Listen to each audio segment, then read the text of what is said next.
Welcome back to Wild Speculations. I'm Daniel. I'm Scott.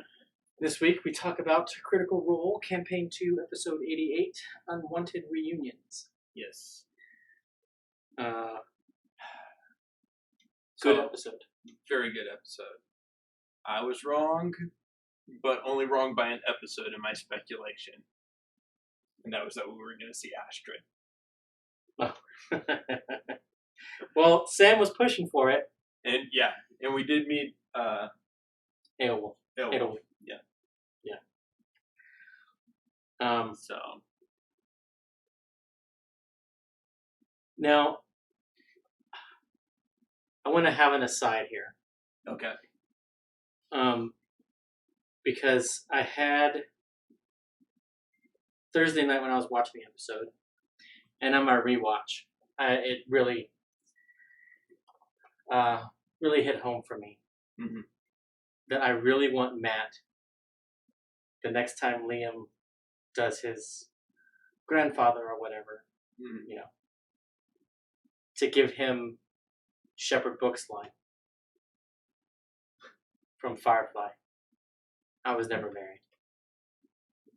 What? I was never married. I don't have grandkids. Or the Monty Python. I'm not old. I'm 37.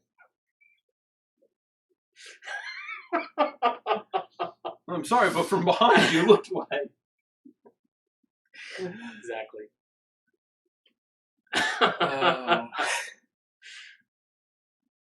But they...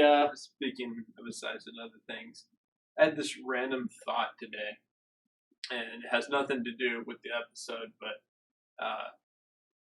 I really want them to do a live-action Dragonlance movie with Joe Manganiello and Matt Mercer as Caramon and Raceland.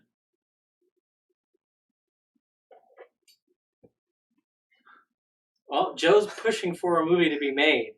And he said that he thinks Dragonlance would be the easiest to transcribe.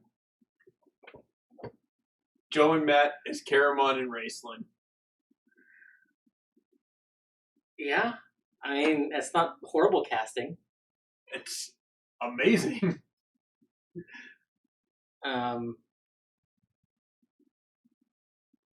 They are arguably both older than the twins. But, I mean, happens all the time in Hollywood. Right.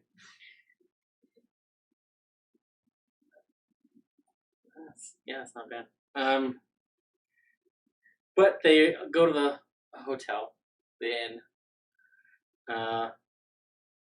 and as guilty individuals, they are paranoid and nervous about everything.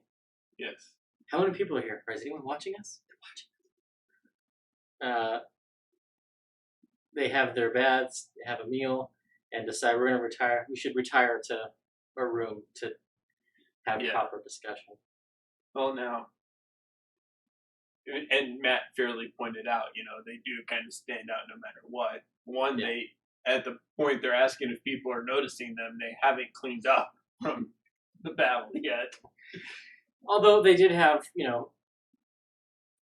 anywhere from 3 to 15 blocks walking in the rain. That's true. Yeah. Plus they have a goblin, a Drahasi, and Asamar, a half-orc and a tiefling for the Menagerie Coast. Yeah. And there's 9 of them. Caduceus. 7 of them. Yeah. Yeah. In a human kingdom, they stand out. Yeah. Yeah. One of my favorite moments early in the episode, and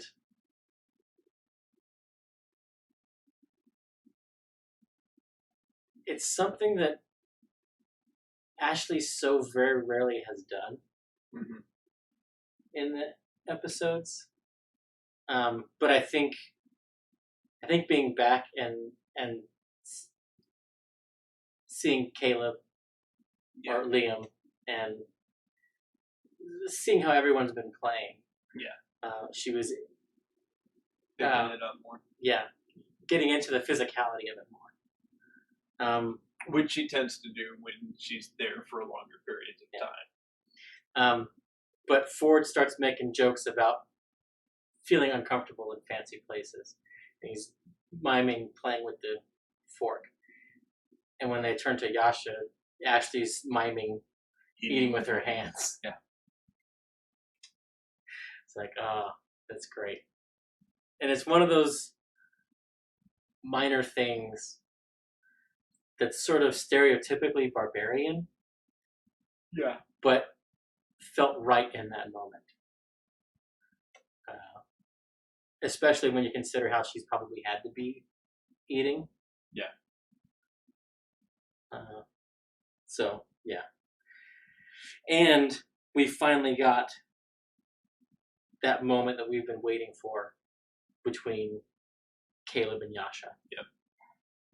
Where the promise that we've been talking about for all the time that Ashley's been in New York, it's like, oh, when they can finally talk, it's gonna be great. We got a tiny inkling of that. Yep. In this episode, where Caleb basically is giving Yasha permission not to be over it. Yeah. Essentially is what that first conversation comes down to. Yeah. Everyone else was like, "Oh, it's great. You got your revenge. You know, you're with us, and everything's gonna be great." And yeah. Caleb basically was giving her permission to. It's not actually. Yeah. Yeah. Also, we also admire Laura's priorities. Yes. They were. I don't know what they were expecting. If they were, because Matt was sort of like, she might not be here until very late in the game, or not at all. Well, I don't think they knew exactly when her category was coming, so they didn't know how late she was going to have to be there, and if she could duck out. Mm. And then, you know, if she won, then there, you know, be interviews after. Yeah. And, but she shows up after she takes her shower and just her bath. Yep. And, you know, they ask her about it, and she's like, oh, I don't know, they haven't announced my category yet. I saw on Twitter Sam was playing with my dice, so I had to come.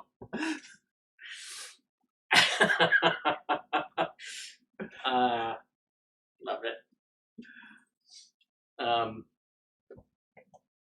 Yeah. And I mean, I don't know, part of me is like,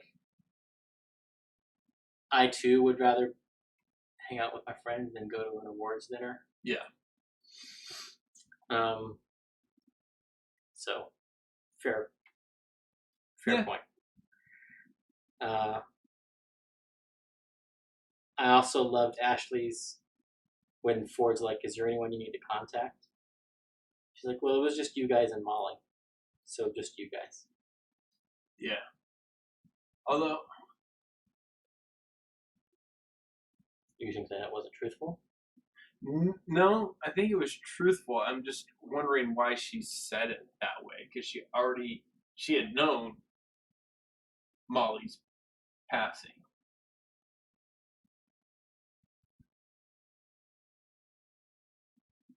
Was she expecting them to come back? Was she... Well, last episode they did mention the fact, you know, Molly said he dug himself out of a grave. Yeah. You know, I'm just wondering what caused her to, you know, mention that.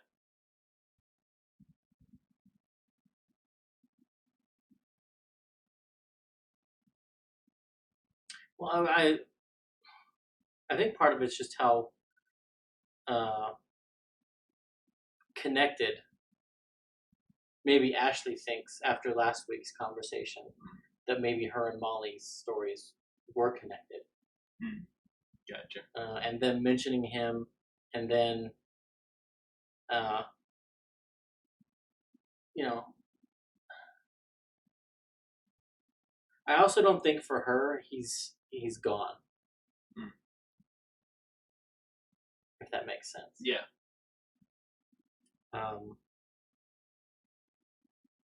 So, but she did say that she dreamed it herself. Yeah. And there was a great moment where she repaid Ford. Yeah. She's like, here, I borrowed this from you. And he's like, wasn't that to get your braces? She's like, yeah. It's like, we've been making money. You don't have to. I would feel bad. She's like, I'll feel weird if you don't take it. Like, okay. And then he gives her the tome. Yeah. Which I didn't notice this on my first watch on Thursday because I was basically paying attention to Travis and Ashley, who were in the middle of this exchange. But on my rewatch, I noticed Taliesin. His eyes kind of go big, and he sort of leans back, and his eyes start doing this kind of a thing. And it's in that moment when he says, "Here, let me give you this gift." Yeah. That he's like, I'm gonna give him the holy symbol. Yeah, I think he's had it, and I think he's just been waiting. Oh, he's definitely had it. He had it because he and Matt talked about it. Yeah. And I don't know if Caduceus made it, or if he commissioned the dwarves to make it.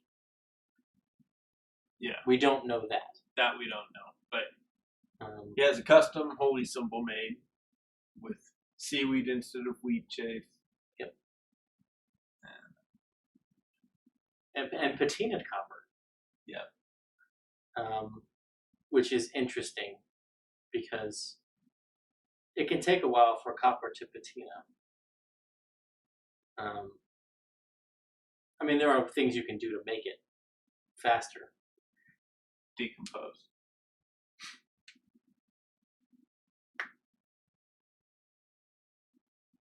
I hadn't thought about that, but maybe. Yeah. Yeah. So. Yeah. Um, But it's the tome of strength. Yeah. +2 strength. So that means Yasha's going to go to a 19, and her max becomes 22. Mm-hmm. So she's got 2 ASIs to get there. Yep. Which I believe next level is an ASI. 12, yes. Unless she multi-classes, but I don't think she's going to. No.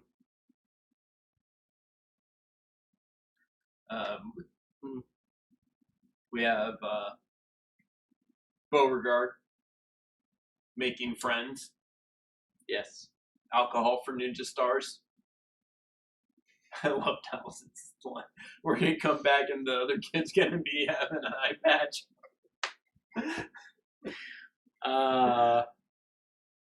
If Matt wasn't the GM, yes. That would definitely happen. But Matt's the GM, so it won't be an eye out. They may have stories of it bouncing out and, impaling him in the foot or something. They may have a scar or two, but it won't be a... Yeah. Then they start talking about their demands, their hard lines. And the first 4 of them are reasonable.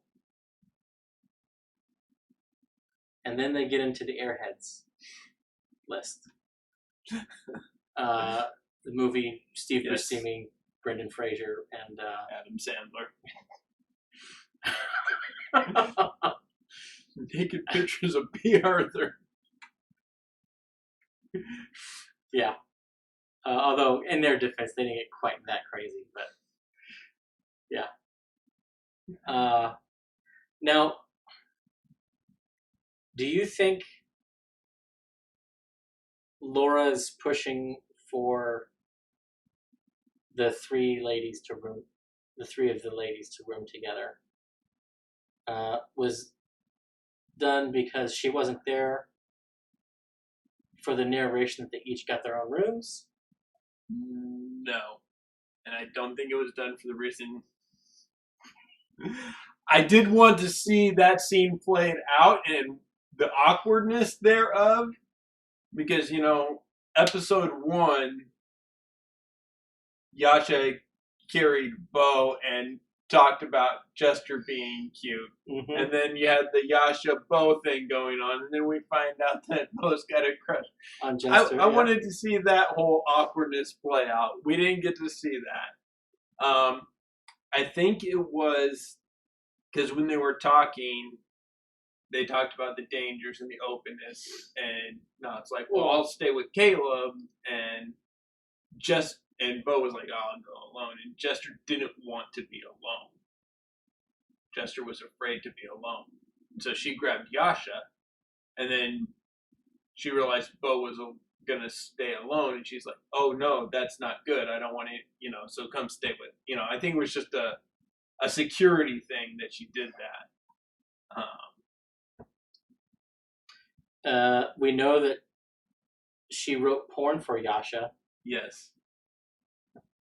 You think Bo helped with that? No. It is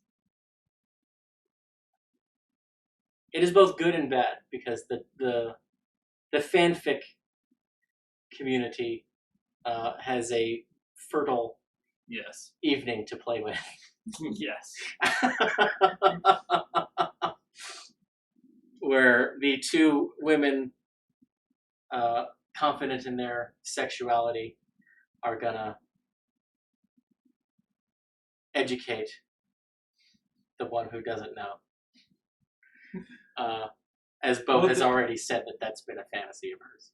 Well, there's that, and there's the bromance with Caduceus and Ford that will be taken by the fanfic community, and then you've got the goblin who had the crush on the wizard stained with the wizard. Yeah, but that's over and done with.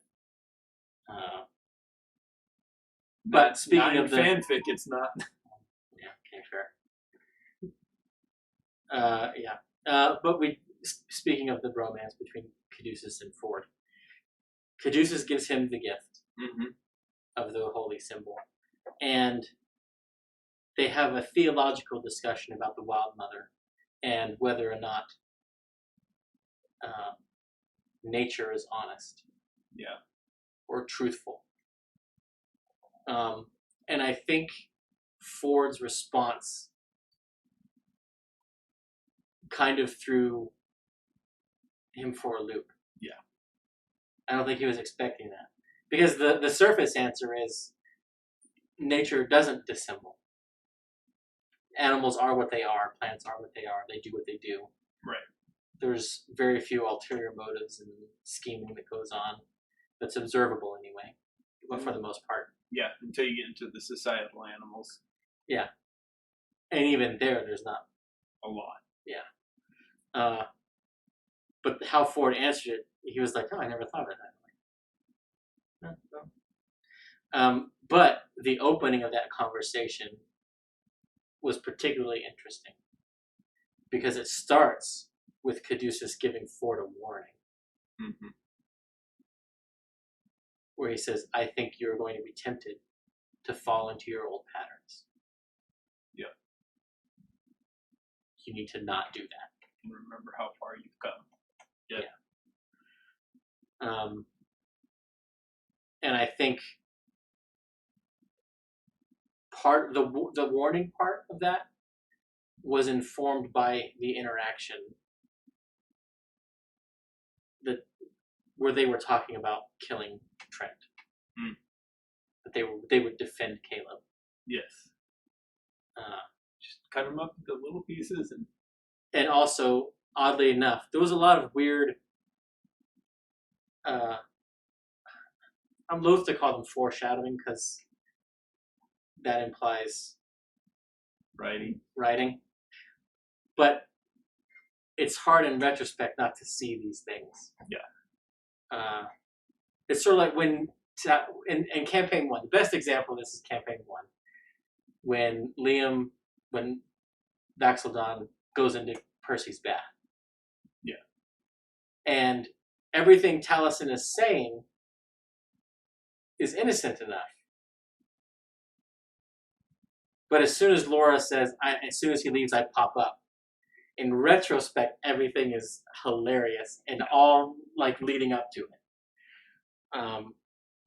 This episode had several of those, and the warning for Ford being tempted, I think, paid off when Ludness asked him, what your strengths are. In that Ford was falling into the bad stuff. But we have a dream from Yasha. Yes. And I was a little saddened by the dream. Why?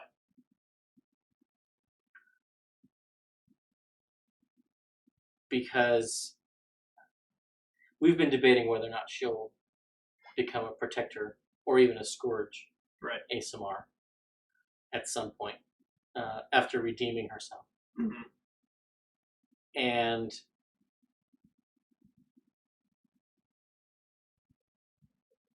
the dream she had didn't seem to offer that hope. Or the vision that she had, and she was straining against the bonds, and as she did so, her wings began to grow feathers. That's what kicked off our speculation.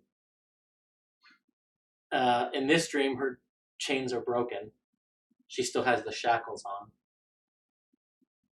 But he says you get a feeling of pride from the entity, from the Stormlord. And I don't know, it felt almost final in a weird way. I mean, I don't think it was meant to be that. Yeah, but to me, there was a note of finality in it. Because to me, it was like, you've taken step one. Take the final step.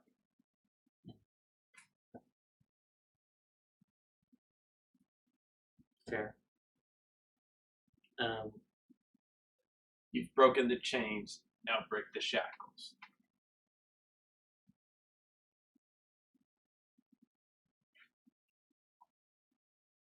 Okay, that's fair. That's how I interpreted it.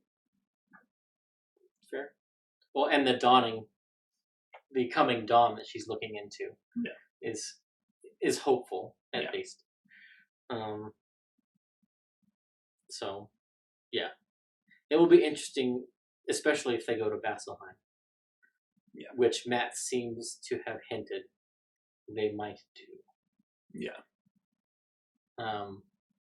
And, I mean, as locations from Campaign 1 go, that has to be a stop. Because it's like going back and seeing the Titan looming above the city. Yeah. And what the people of Vasselheim have made of it. Or what problems they're having with it. Yeah. Because it's possible it continually spawns undead. Yeah. And it's a continual sort of festering wound in the city. So, I don't know, we'll see. Maybe Yasha will get the Titanstone knuckles. Have to face Grog.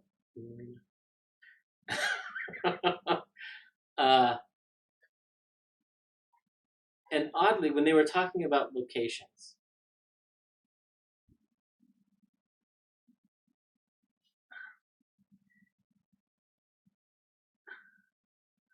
I keep wondering why, and this is a question that I don't think anyone will ask, but my question for Laura it would be, why does Jester keep trying to combine Traveler Con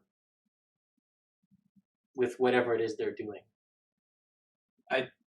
I think she's doing it because she's afraid, excuse me, she's afraid that if she doesn't, they're going to have to miss Traveler Con for whatever emergency they're dealing with. Okay, I buy that. It just was odd to me that... It was, yeah. Let me float the idea of this miracle that my deity, that's illegal in the Empire, is going to be performing to solidify his ascension to godhood. Well, for this very difficult blood feud negotiation that we're going to try to settle this war up. I mean, is it any more out there than let's go to the Happy Fun Ball and discuss this?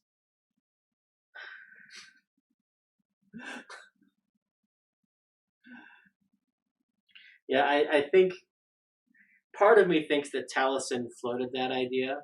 Because Because you've got 6 hours of negotiations, but that's a whole week of shit going down without the leaders there. Well, arguably, they could reverse that. They could make it the other way around. They have to learn how to do that. Yes.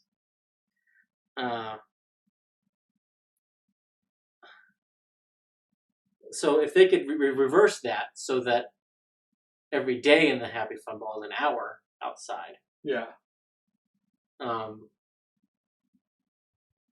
Then you could have a summit in there. Yeah. And stuff. But the thing is, you can't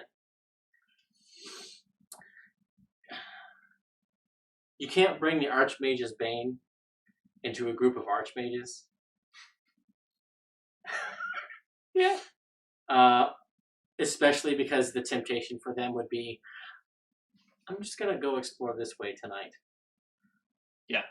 And then they die or disappear. And now you're stuck with having... an Agatha Christie novel. Yeah. And then we're done. Yes, exactly.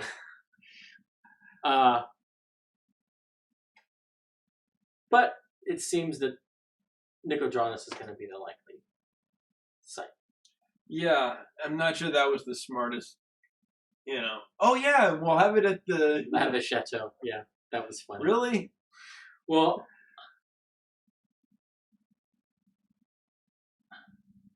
it's an interesting thing there because Jester was outed as a cleric, and Bo used her last name in front of everybody, and now she's given them her mom's location.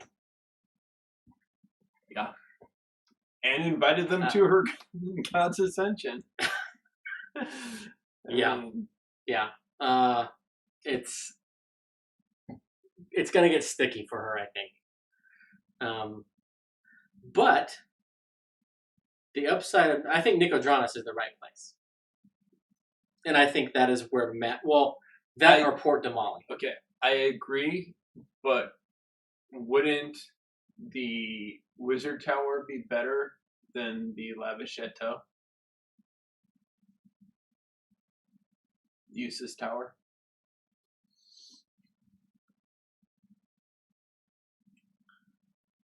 He is an impartial archmage. I don't think he's as impartial as he said, for one. Well, probably not. And he's not welcome in the Empire. Because he said that to them.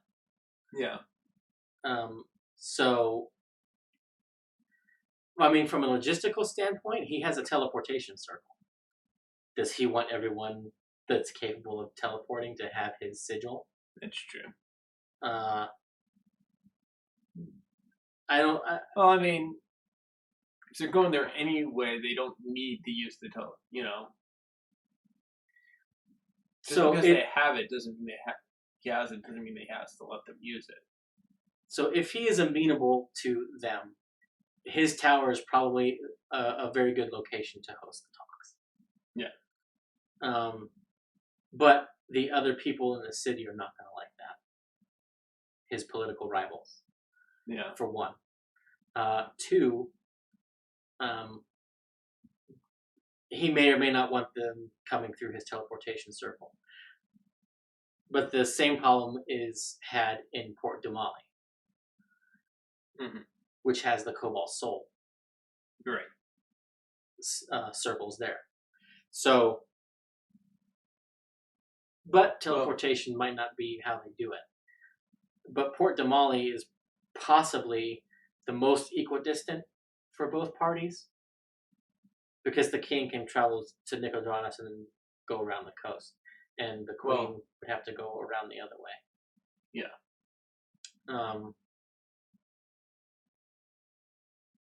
We'll see. Fair point. I still say Eustace Tower is better than the Lava Chateau as a location. Oh yeah, for sure. But I don't.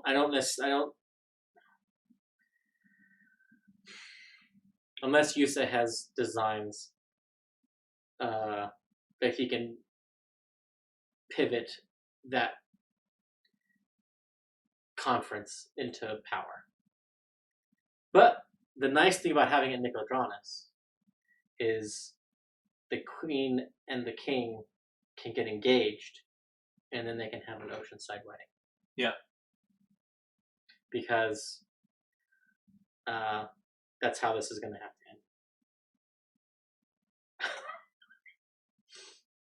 end.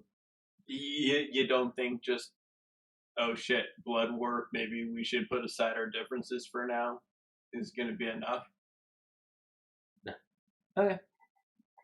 I don't think so.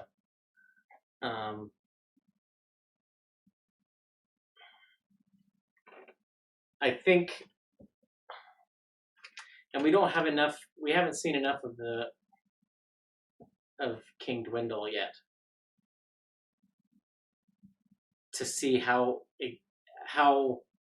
zealous he is in his anti-other faiths. Because to me, it seems the arc of the Empire story is going to be these other faiths, these other gods who have been outlawed but are good. They're not part of the Betrayer gods, the Wild Mother, the Storm Lord, that have been outlawed in the Empire. That ban will be lifted. Mm-hmm. So, kind of like a Solomon, don't deal with people of other faiths, and then he ends up goes and marries people of other faiths. Yeah. Gotcha. And I could see the Cerberus Assembly pushing for a marriage union, especially if it means that they can get into Dunamancy. Yeah. And a marriage union is the most direct means for that to happen. To bring Dunamancy into the Empire. Yeah. And while Ludinus said, we don't want their land, it's crap, there are resources there. Mm-hmm. So, yeah.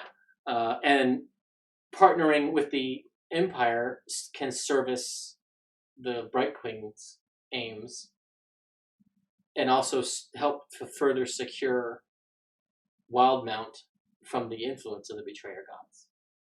Yeah. Especially if she can convince them that the Luxon,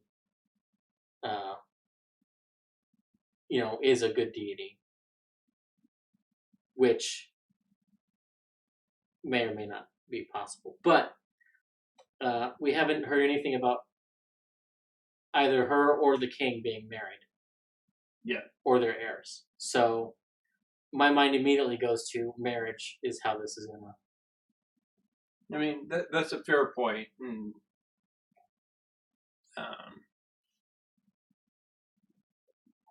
And it may be a situation where how they united Scotland and England, where the child of this union will be the monarch of both. Mm. So King Dwindle will still rule the empire. The Bright Queen will rule the dynasty. But when the child of their union comes of age, they will take the throne of both. Gotcha. Okay. And the Ashgard garrison becomes the new capital. Well, not necessarily the new capital, but the place where the coronation happens. Okay. But there's something happening. There's something in those mountains. Yeah. That. Yeah. No, I've been claiming that for. Yeah. So yeah, is there anything else you want to talk about while the negotiation with Ludinus before he takes him to the asylum sanatorium? Because to me, it was basically a restating of what they'd already talked about no, not between really. themselves. I think the stuff I want to talk about with him comes up later. And Matt says right before the break, "Welcome to the Burgesson Sanatorium." Yes. And Travis was like, in a very rare Travis memory moment. Mm-hmm. Travis is like, "That's where they sent you." And yeah, and I got a very One Flew Over the Cuckoo's Nest, or a dark version of Xavier's School for Gifted Children. Yeah, I could see either of those. The other one I had was the orphanage in Deadpool 2 that abused the mutant kids.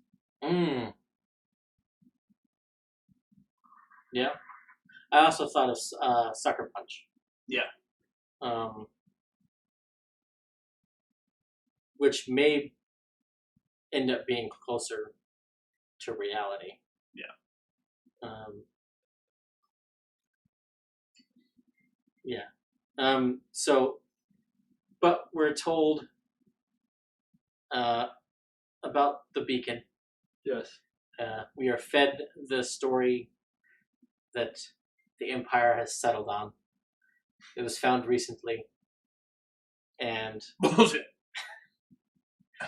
And at a place on the map that Travis wanted to go. Yeah. Because of how it was drawn and what it was called. And part of me wants... This is one of those questions that will have to be asked at a convention or at the wrap-up show after Campaign 2. But, Matt, was that always your plan to put that there? Or did you decide, because Travis showed interest, to weave it in? Well, I mean, and one thing we learned, because it was found there at an archaeological dig, and that there are others, that can be found beacons. And that triggered back to when, in Campaign 1, Talks Machnia was in Marrakesh, and they had talked about the crystal, the other group of mages that's local to there, had found something in an archaeological site outside the town that they never went and explored or anything. Was that a beacon?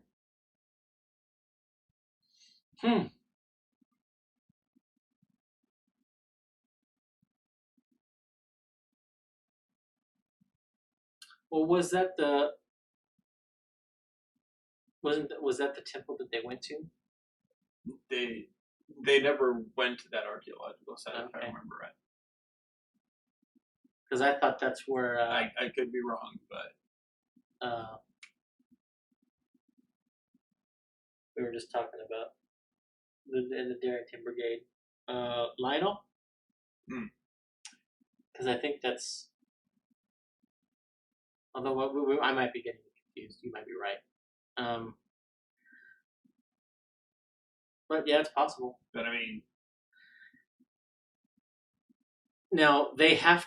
Well, in my opinion, they have to go there. Because... if it is true that that is where this beacon was found, and it may very well... It's probably true that that is where the beacon was found. The timeline may be incorrect. Okay. Or it may be that it was found shortly after the one in Zadash was lost. Right. So... Well, I mean, it may have just been found, but they had another one. If there's multiple, how do we know that this isn't just the third beacon introduced? Also a fair point.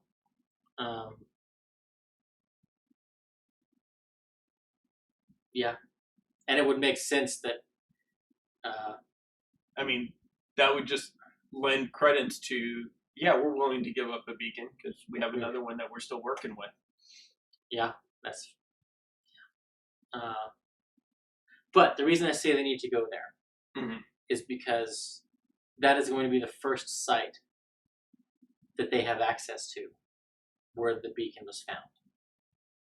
Because all the other sites are either destroyed or so far gone or lost to where these beacons were found that it would do them no good to investigate those sites. Yeah. But if they can go to this one is the site that will prove either that the Luxon is a good entity, or the Luxon is just another ruse of the Chained Oblivion. Yeah. So that's why I say they have to go there. Yeah, and I agree. You know, plus silkworms. Yeah. But anyway, they're there. They, as Jester so eloquently put it, Trent Icky Fong.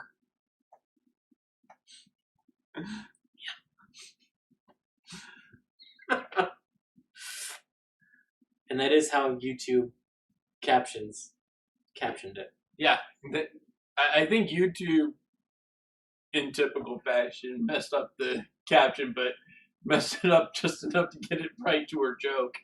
Right. Yeah, exactly.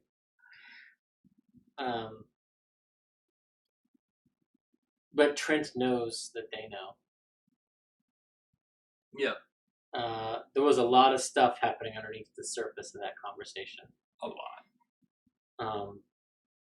And their odd fixation on the tripod has to have tipped off lewdness. Yeah. And not had to remind them, hey, he's the one that had my husband. Okay. Point of contention. He was there talking to the girl who was camped in... The Keeper of Archaeology. Yeah, the Keeper of Archaeology. He is of domestic protections. He may have just shown up there because of the attack, and she may have been keeping the whole beacon thing from him. He may honestly not have known. He may not have known about Nod's husband being forced to work. Obviously, look at Trent. They are keeping things from each other, even within the Cerberus Assembly. Yeah. He may legitimately not know. He may legitimately, while shady, be at least halfway decent. Do you think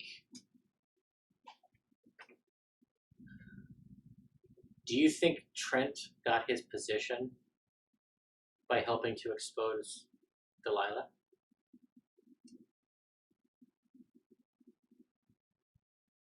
Yes. I think that Trent probably set up, tipped off to take her position. Yeah. Or at least to weaken her in some way. Or to make a name for himself. Yeah. Yeah. Because he basically is the guy in charge of hunting down heresies and stuff. He's the secret police. Yeah. So, if you can unmask a necromancer that's trying to bring her dead husband back and traveling with Vecna, then... Well, and... That's a pretty big... When you just look at his whole... the places he's at, like, in my mind, in my head canon, that was the stuff that Delilah was in charge of.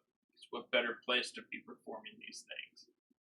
Oh, now she's out of the way. I can take this over and use it for my own nefarious purposes. Yeah. My headcanon, that's how it happened. Fair. Yeah. Also, Jester asks, "Can you read minds?" to Trent, Yes. and Trent doesn't answer and deflects. Can you? And my answer to Jester is yes. Yes, he can read minds. He is secret police. He's an enchantment wizard. He has. And it's a second level spell. He has detect thoughts. Yeah. And he casts it every opportunity, guaranteed. And he could have cast it when they were coming up the stairs. I'm sure he had it up and running because, he didn't even make an insight check for Caleb's deception. Well, that and yes, let me just call it's rubbing that into their MO. It's always polite to call before you just show up. Oh, you're coming? Here, let me cast this real quick while you're on your way. Yeah. I mean, he was given plenty of notice. To do that. Although it only lasts, I think, for 10 minutes. I think 10 minutes or an hour, I can't remember which. But still, it's a narrow window. I think he would rather wait till when he's about to receive them. That's true.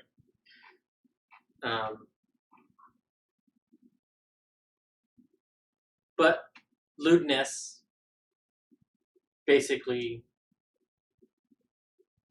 and Matt had to remind Travis of this, but lewdness basically outed the fact that Ford is a heretic. Yes. And that lewdness knows that he's a heretic. Yes. And he says, "What can you do? What is your strength other than a silver tongue?" And Travis decides to summon his weapon. Yep. And lewdness seems to have known what that was. Because lewdness is an elf. Yeah. And he's supposed to be very, very old. And Yep. that is an elf weapon.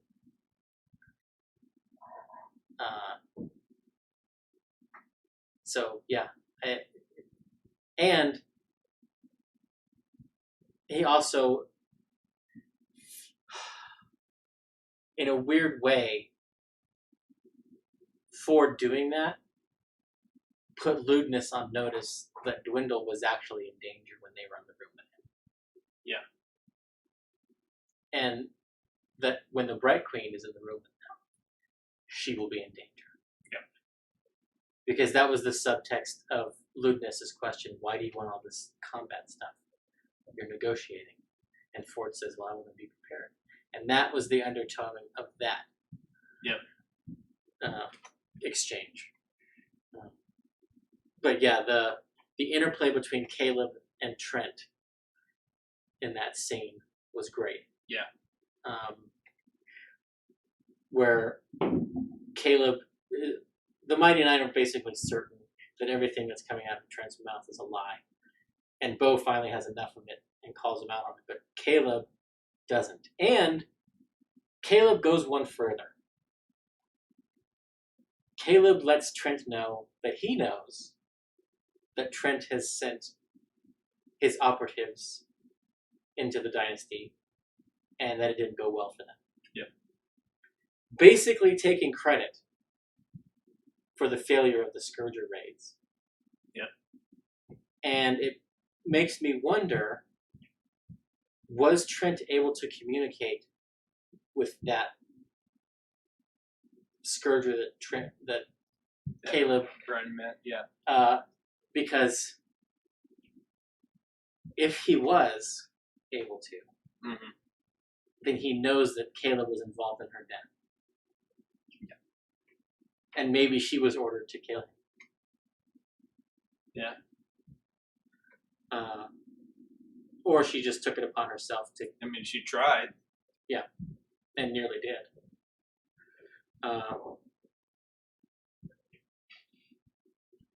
But yeah.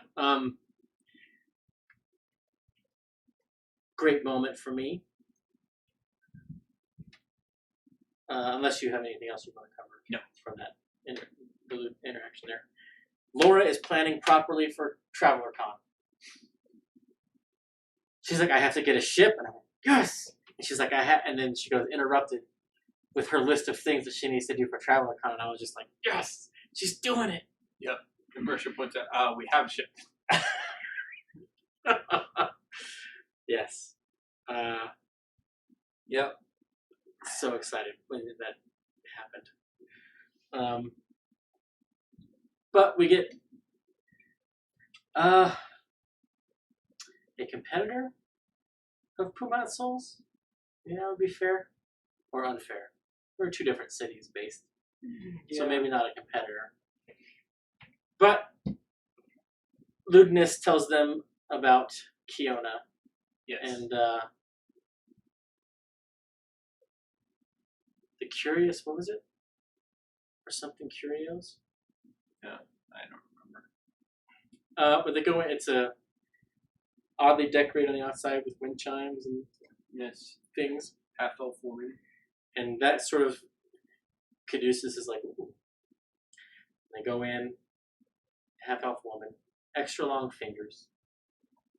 About 1.5 inches too long. Yep. And now, without the way Matt described her picking up things, did it feel like she had like an extra joint even?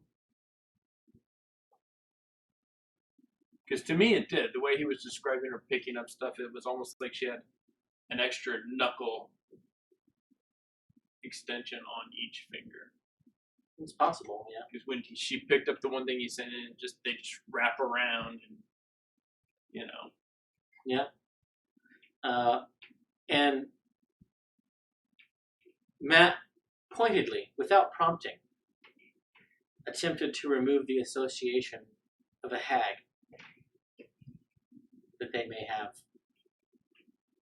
with this extra long finger thing. She's totally a hag. She's a half-elf.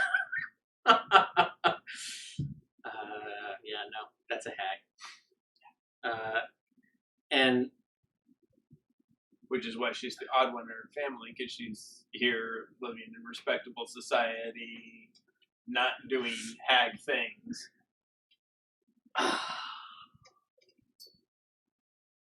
Yeah, okay, maybe. Yeah. I mean, the other side of that is she's a sorcerer. Yeah. And the elongated fingers are her mutant mark, her mutant expression. But she's totally a hag. And probably knew Vaxeldon. Because they never killed her. She just disappeared. Fair point. But she has some interesting items for sale. Yep. Some healers, some healing potions, greater healing potions, superior. They buy them all, and Ford extracts a price from everybody. Yep. To purchase them. We're all pitching in. It's 114 each. Which I thought was interesting, especially when it came to Jester buying a component. Yeah. For her spell casting. She didn't do this. She didn't do that. She asked for help from somebody, but no one was really keen. And I don't think anyone knew exactly.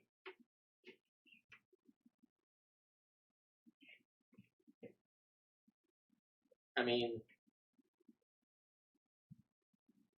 they're aware that they need a bowl worth a lot of money for Heroes Feast. Yeah. And Taliesin definitely saw it. Because he went... but, I mean, you make a point, maybe they don't know. I mean... So, and Caleb ordered amber. Yes. 4 or 5 pieces, I think he said. 5. And I think my mind, I'm doubting myself. Was it 50 or 250 gold? 250, I think. I think it was 250 as well. So I scoured the book. I scoured the Player's Handbook and Xanathar's. Couldn't find a spell that requires amber in that amount. So I think we're going to be seeing another Widow Guest special. Yeah. And I'm interested to see what that's going to be. Yeah. Whether it will be evocation or if it will be transmutation.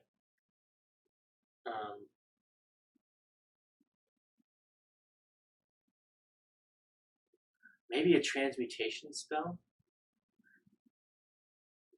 That, because he bought many of them, which means the spell's going to consume it. Maybe it's some sort of a trapping spell. Yeah. The mosquito and amber effect. Yeah, that's exactly. kind of what I thought. But Bo gets a bead of force excitedly. I'm looking forward to that being used, and when she will use it.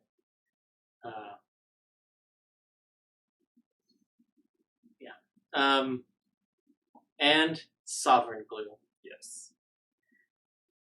And the trickster and the rogue are the ones who went in on it and are excited for it, and who knows what they're planning on. Yeah, the two tricksters, the trickster domain and the arcane trickster. And Yasha commissions a heart. Yes. Made from bones. Her rock harp. Yes. As a callback. And that was fun. And I loved the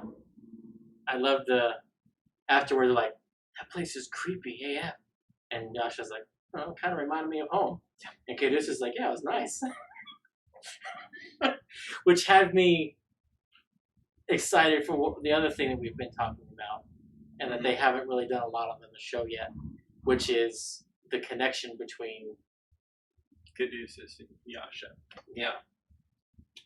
Well, we got 3 minutes left. Yep. Next week, we're gonna have a couple days of downtime. They decided to take. We're definitely gonna get Astrid because Liam said that's why he wants the downtime. Yeah, we can't go see the Bright Queen because I want to go here without you fuckers knowing about it. Taliesin mentioned he's going to cast Commune every day. Yep. We'll probably get a Legend lore in there as well. Yeah. I think the downtime is going to take us through the break. Really? I think we're gonna head out at the break, and the second half is gonna be audience.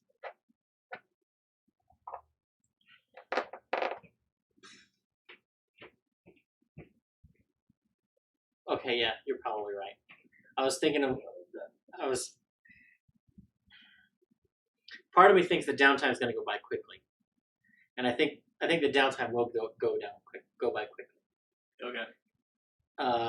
But I think the debate on what to do next will fill that. Yeah. Well, we're going to have those things we mentioned already that they mentioned. We're going to have, obviously, some player-to-player role-playing. We always do when we have downtime, especially if it's a shorter downtime. People talking to each other. And then the discussion of how to go about it. And then they will head to the Empire. Or not the Empire, the Dynasty. I think Matt is going to drop some hints about some of the political stuff that's happening.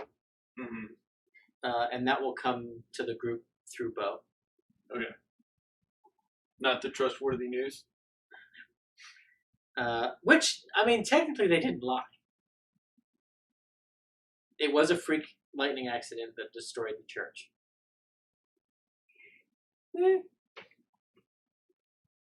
That's all I'm saying. They do not recognize the divine powers of the Storm Lord. They do not know that there was an acolyte of the Storm Lord in that building. Because thus far, Yasha has done a good job of hiding it. It's true. That's true. MVP. Mine was Liam, Laura, and Taliesin. I was torn between Taliesin and Liam. And I think we have to give it to Liam. We dug in his backstory. The play between him and Ikathon was great. Although I did consider arguing for Ashley. And by the number of comments in my notes, arguably it is Ashley. But I think that's more, she was the assist in a lot of those moments. Yeah. So, and I put Laura there because she skipped out on the award ceremony to come play. Yeah. So we will talk to you guys next week when we will discuss episode 89. Yes. And then we're gonna do something while they are on break. Yep. We'll announce that next week. I guess.